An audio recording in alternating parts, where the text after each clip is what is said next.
Obviously, I know they say black don't crack, but is everybody black not gonna crack like that?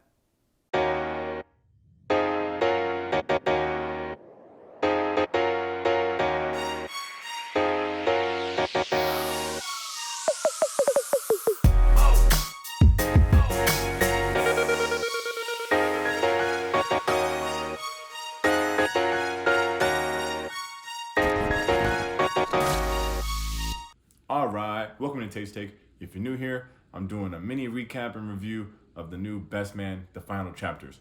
I'm gonna start with some background, I'm gonna give some non-spoiler thoughts, and then I'm gonna give some spoilery thoughts. So yeah, I'm gonna just tell you where you could click off if you haven't watched the show yet. If that's something you're into, hit that subscribe button for your boy. For my regular taste takers, let's see what unfinished business we're digging up over here. Get it? I said unfinished business because the first book that Harper wrote in the first movie is called Unfinished Business. When they're so basic like that, I guess I don't have to explain those jokes. Little background here. The Best Man, the final chapters, is of course based on the hit movie The Best Man. Freaking 1999. Where does the time go? Anyway, that movie was made by Malcolm D. Lee. And maybe you were today years old when you realized he's Spike Lee's cousin. So you know, like back then in the 90s, like most of the black movies were like shit in the hood. So Malcolm was like, look, we gotta start making some normal movies with black people doing normal stuff to break these stereotypes. And back then, a lot of movies were just like around weddings. So Malcolm D. Lee was like, all right, let me think. I'm gonna make a black wedding movie, which it was actually supposed to be called My Homeboy's Wedding, you know, like my best friend's wedding. But luckily for us, cooler heads prevailed. So yeah, The Best Man comes out with all these up and coming actors who we now know as legends, but back then they were just starting out. You add in a first time director, and what do you get? The freaking #1 movie in the country that cost $9 million to make, but would go on to make $35 million at the box office. It's black excellence. That's what it is. It's black excellence. The Best Man is a certified classic. It turned those actors into movie stars, so of course the fans wanted more. Fast forward to 2013, and we get the entire cast back, plus Malcolm D. Lee, to make a sequel. But it's been 14 years since the original. Did the people still care? Best Man Holiday cost $17 million to make and will go on to make $71 million at the box office. So yeah, we still cared. It also almost beat Thor: The Dark World that weekend. So it's like this black like drama rom-com thing went head to head with Thor. Like, yeah, it was announced sometime after that there's gonna be a third movie called The Best Man Wedding, but it never happened. Schedules were crazy, whatever, just fell through. But as Malcolm D. Lee saw the increasing popularity of the miniseries, he was like, all right, let me think. So boom, in 2021, Peacock announced that they bought this limited series for 8 episodes of The Best Man, the final chapters, bringing back the entire cast as well as Malcolm D. Lee. But is it worth the wait, or should they have quit while they were ahead? The Best Man, the final chapters is really a super impressive finale for this group. And I'm not gonna come on here and lie to y'all talking about I knew it was gonna be a hit. I'm always a little nervous when it's like a movie that goes into a limited series, or just like anything on streaming, period. Because it's like, you know? But I guess what I should know is that Malcolm D. Lee and this cast just can't miss. It's just really cool to see all these actors with like the stature that they carry, all working their schedules to make this happen. Like that's half the battle, is to get the cast back. The other half is to make sure that the story doesn't suck. And it's easy to assume like maybe this is like some cash grab where people are just like dialing it in, but they were like, nah, like like this is like a thing. Yeah. They're really out here like unpacking these midlife metamorphoses. That's what Malcolm D. Lee calls it. So it's like it's like high stakes for almost everybody on the whole show. The group just proves over and over that the chemistry is the real deal, and you can see it in every single episode. And speaking of episodes, we got 8 episodes here. Each episode named after a very popular black novel. That's a very nice little touch there. They're all like 45 to 55 minutes each. So at the end of the day, you got pretty much a series that's longer than both of those movies combined, like Best Man Holiday. And still, at the end of all of that, in a world where me, Chris Tate, always comes on here and I'm like, yeah, it's a little too long. They could have cut that. They could have cut that. And I'm like, damn, like I could have used a whole nother season of this. Who am I? Everyone in the cast does an awesome job here, but I have to say, perhaps even surprisingly, I must say that Shelby and Q were by far my favorites on the whole show. Like I said, everybody's good, but these two, damn, like nonstop, like, cause I think Shelby was like kind of whack in the other two movies where like people either just hated her or just like liked hating her, but now she's like evolved and like she's like still funny, but she's not like terrible. Damn, like, and Terrence Howard, I haven't seen him in a while, I guess, but damn, it's just good. Regina Hall out of the whole crew is my favorite actor, and she's still very good here, but I don't think they gave her enough time as like maybe some of the other cast. But yeah, freaking Terrence Howard and Melissa D'Souza, like, yes. So yeah, everyone should watch this. I hope y'all have Peacock. Y'all have Peacock? I mean, like with Bel Air and now this, like maybe Peacock is saying some things. All right, now I'm gonna do a speed round of what happened in the show. If you're trying to avoid spoilies, just click off now. But just make sure you come back after you watch it. Make sure you watch it. Get Peacock or get somebody logins, and then you can come on back and join the fun. All right. See you there. All right. Okay. All right. Okay. All right. Okay. Uh-huh. All right. I think they're gone. Let's get into the show. And again, I'm not going to do a play-by-play of every little thing that happened in the show. I'm just going to touch on a lot of the main points and give my opinion. Okay, you turn this thing on, and first things first, they start with like a montage of like what happened in the first two movies, which I needed. It's been a minute since I watched those two movies, which now I will go back and watch both of them in case you're looking for them. Of course, they're currently on Peacock. Anyway, after that recap, the first scene of like the actual show is Shelby on the Andy Cohen show. And she's on there talking gossip. And then he's like, did you hear that Q's getting married? How you feel about that? And she's like, I don't care. It's not important to me. And this scene was like also not important. But I'm only talking about this because the scene was kind of whack. And I was like, is this show gonna be whack? And it's not whack in the end. But in the beginning, I was like, damn, like I cannot do this for 8 episodes. This is nonsense. But I gave it a chance. So yeah, just when you get past that scene, now we're over at Q's wedding destination, which is on some Caribbean island that they call San Pierre, which I think is made up. They actually filmed those scenes in the Dominican Republic, so I don't know if they're just didn't want to say they were in DR because or I don't know, or just film it, I don't know, like in Barbados or something like real cute like that.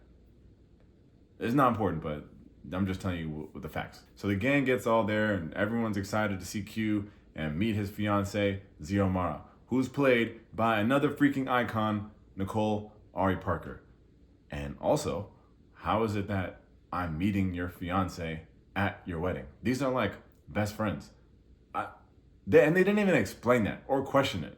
But anyway, in the show, Xiomara is like a big time like fancy actress. And of course in the show, like Q's like a real estate mogul. So like he's wealthy. So it makes sense.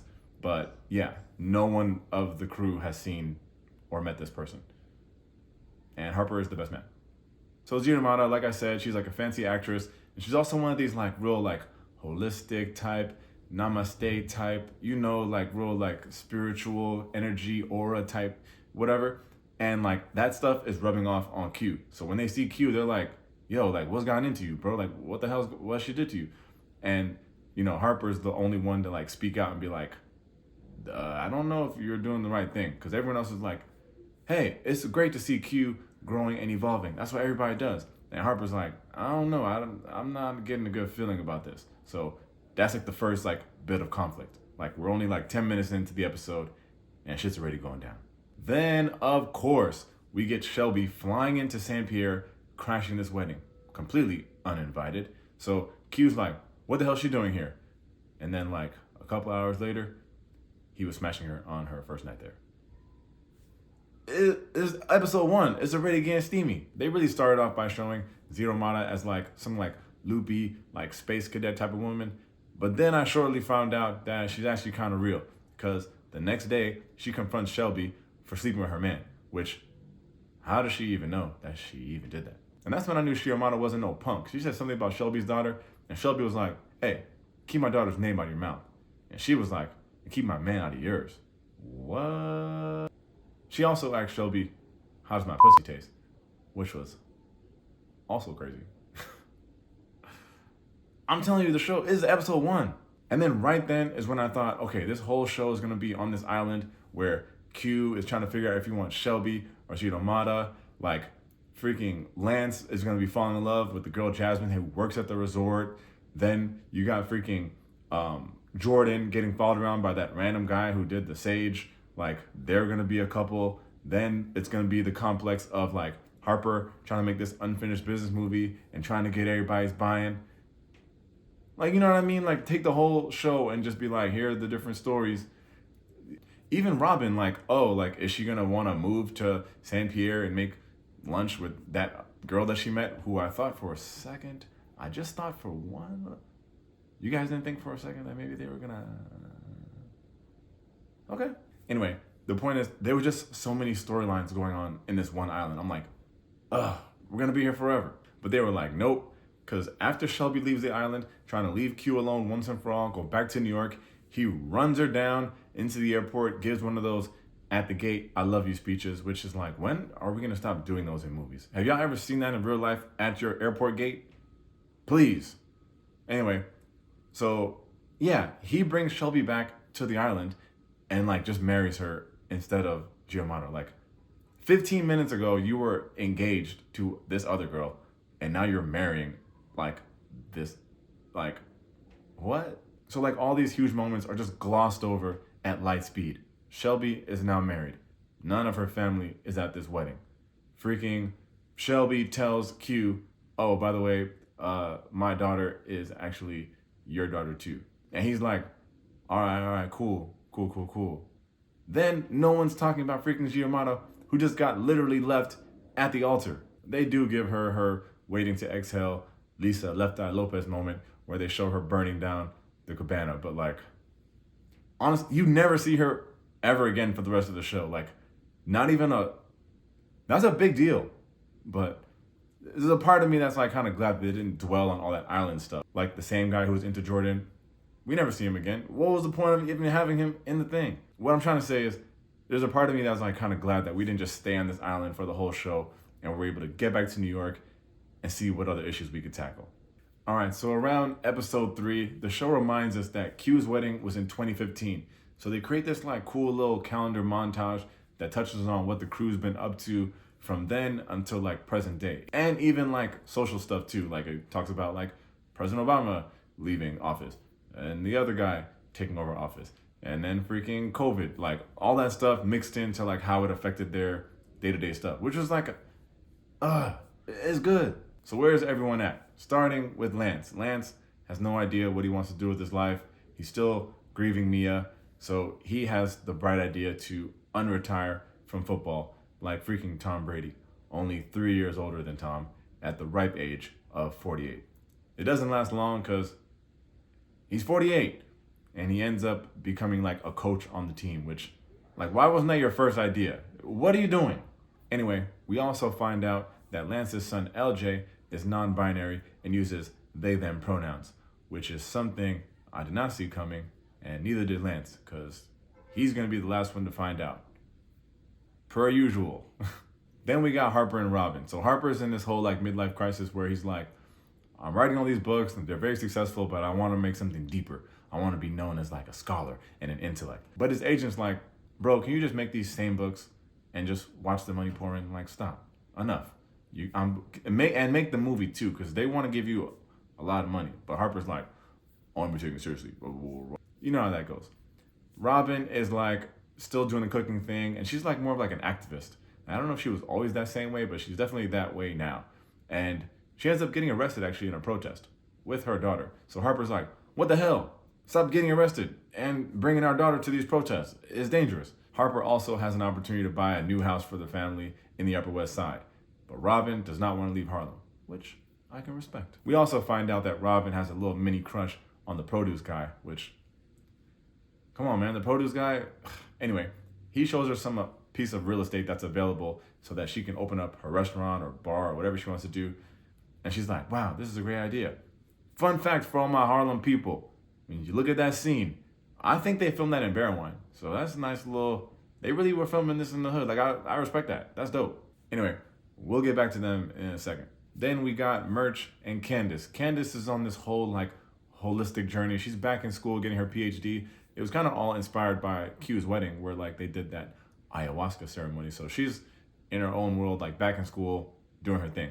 Murch is having an identity crisis where he's like, I have no idea who I am outside of my wife and kids. So he's like, I need a hobby. Plus he had that like taxi cab debacle with that Karen, which like also, what kind of black cab driver is gonna let the white Karen get the cab first? Especially when there's a black girl already sitting down. Like his daughter was already in the car. Like, obviously I won. Like I got here first. It was crazy. Anyway, because of this taxi cab Karen, he decides to take up UFC. And it's not really just because of her. He feels like he's always getting punked by the group. He's always like the butt of the jokes. So he's like, nah, I gotta take up fighting. Which like does make sense. What doesn't make sense is the fact that he became like a pro fighter in like 30 minutes. Like he's like kicking ass at practice against like people who really do this. So it's like, it's fine that he would take this up and not tell his family, but like, now he's competing. Shelby and Q have been like the least like problematic in the whole show so far. Like they just pretty much been chilling and loving each other.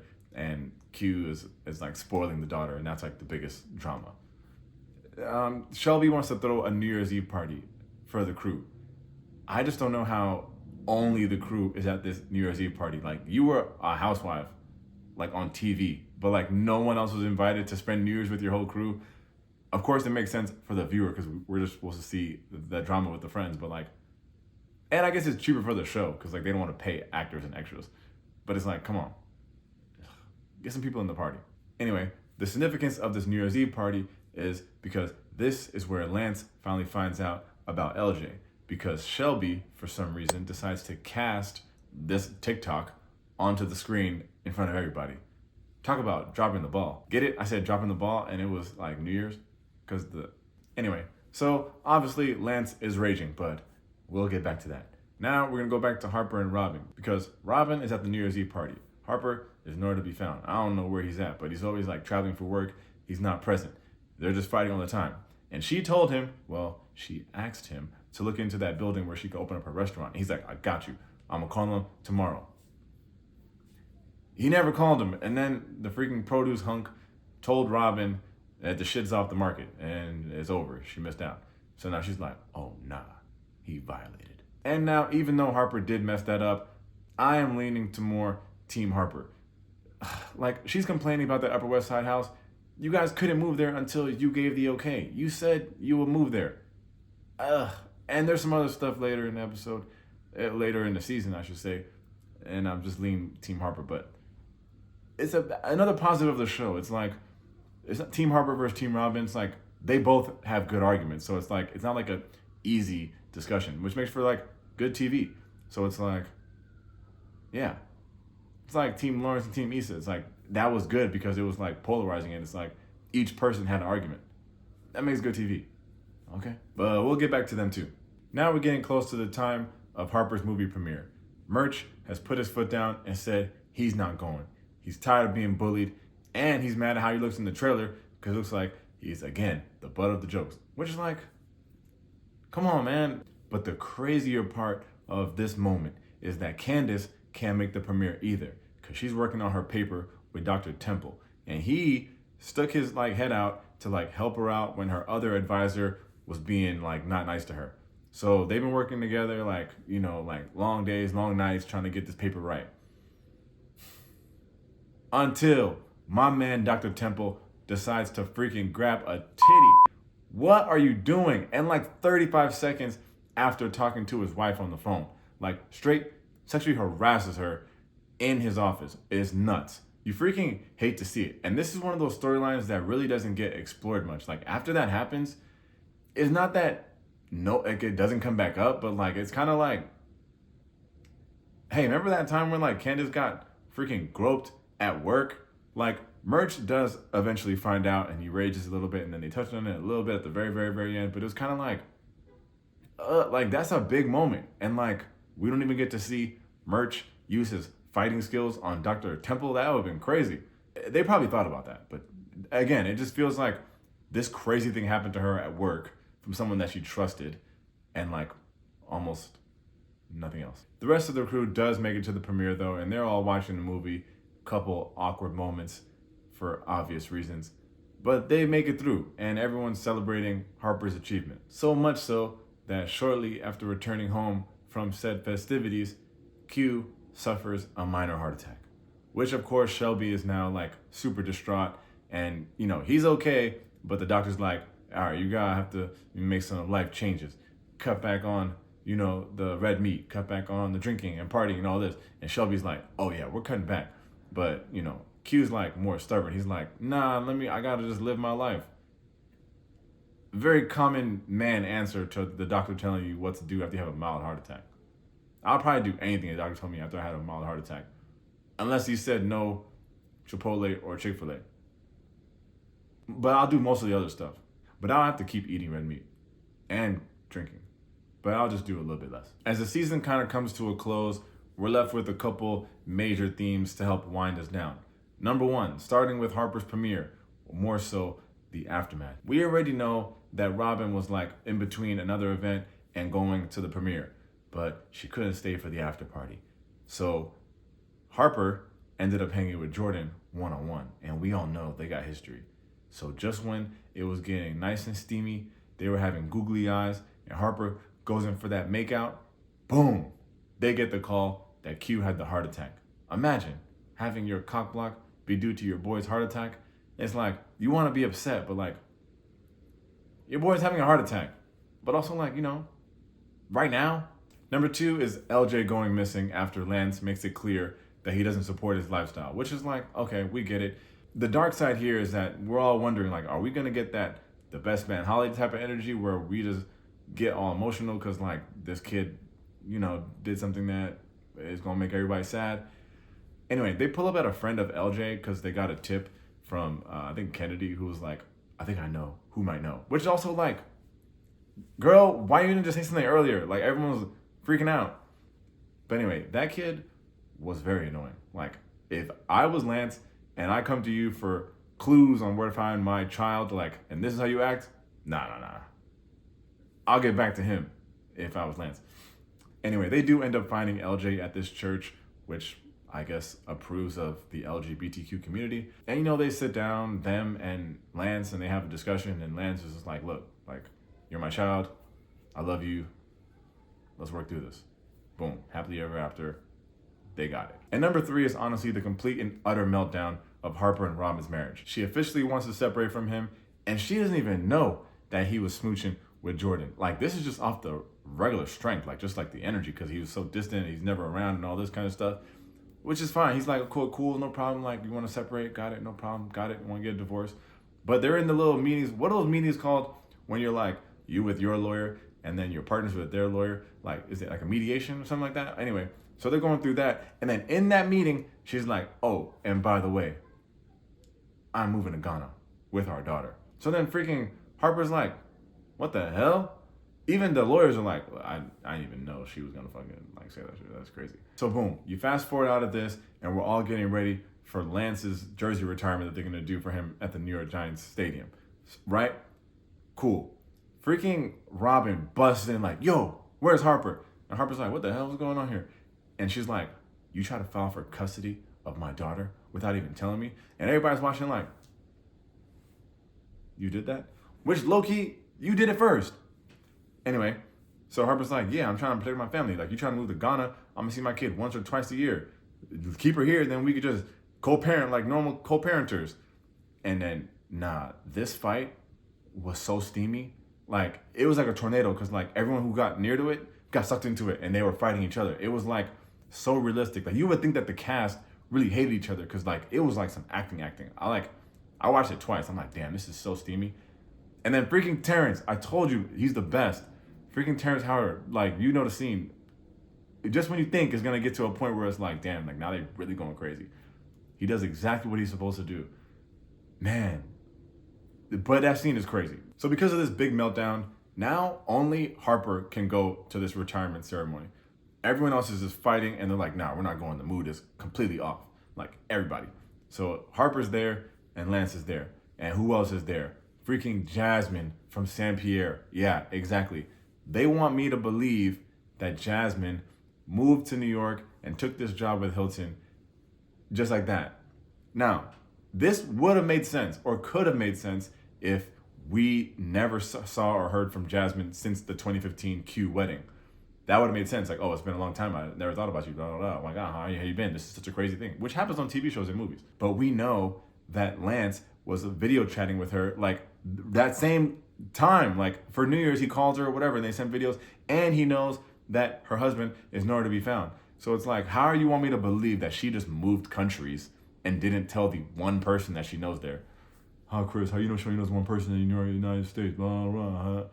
You know what I mean? Like, they didn't have to do all that. Like, they could have just been like, hey, I'm thinking about moving, da-da-da-da. Like, have that to be the thing. Like, this run-in was so unrealistic. Jersey retirement ceremony goes good. Like, Lance has a great moment where he's, like, shouting out LJ in front of, like, the media and all that, like, showing, like, super acceptance. Talks about LJ's pronouns. Like, great moment. But the aftermath is that Harper is, like, you know, in a funk now. Like, his whole family's in Ghana. His kid is nowhere to be found. Like, he's just on the couch, like, just wilting away, like, probably, like, eating Ben and Jerry's. So, like, this brings us to a very cool scene. And this is where, like, one by one, Lance, Q, Murch, all pull up at Harper's house. They don't say anything. They just start setting up a good old-fashioned spades game. They set up the food, and they set up some drinks. They don't have to talk about the drama. Nobody has to say, I'm sorry, or clear this up, or clear that up. It just brings us back to, like, the core of this movie. And it's, like, this moment in 2022, 2023, of these four guys playing cards. And it goes back to 1999, where, like, these four dudes playing cards. And it's like, damn, like, all right. This is what the movie is supposed to show us. Like, black people, they go through a lot, but at the end of the day, it's about, like, the community, the camaraderie. Yes, like, it's a good scene. We get to the last scene of the whole series, and we jump forward 2 years. We see that Harper is being recognized as a Pulitzer Prize-winning author. He's got his book that he finally got to make, that passion project that makes him a serious author and all that stuff. And, you know, he's on FaceTime with Robyn, who's not there. She's still in Ghana. It obviously shows that they've, you know, squashed their beef and they're just co-parenting and all this. And he's like, well, let me, you know, put Mia on the screen. And then she's like, oh, Mia's not around right now. I'll talk to her later. And then you find out that Mia's actually flown in with her grandma to be there for her dad on his big day.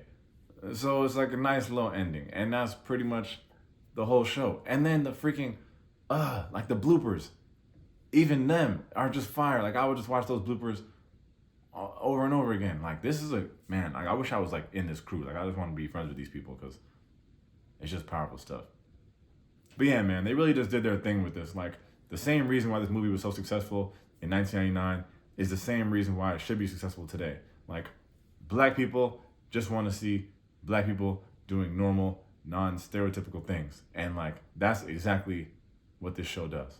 I complain about a couple scenes and storylines here and there, maybe one or two, but, like, besides that, like, I don't know how they could have made this show any better. They chose the perfect time to end this, but yet have somehow still left me wanting more. Oh, I'm gonna give The Best Man, the final chapters, 5 stars. Like, for something that came out in 1999 and you still have us invested, like, after 23 years, there's just so many franchises that have no idea how to do what these people have done. And for that, freaking shout out to y'all. Like, it's just well done. As always, thanks for checking out Taste Take. If you enjoyed the video, make sure to hit that like and that subscribe button. In the comments, just let me know what you think about this show. Please tell me I got Peacock. Does this match up to, like, the quality of The Best Man? Do you have a favorite person on the show? Do you like Q and Shelby as much as I did? Do you think that they didn't talk about Candace getting molested enough? Do you think that Harper was wrong or right in fighting with Robyn? Do you think that Robyn is gonna fly out the produce guy to Ghana and smash him? Thanks for the time, y'all. Peace.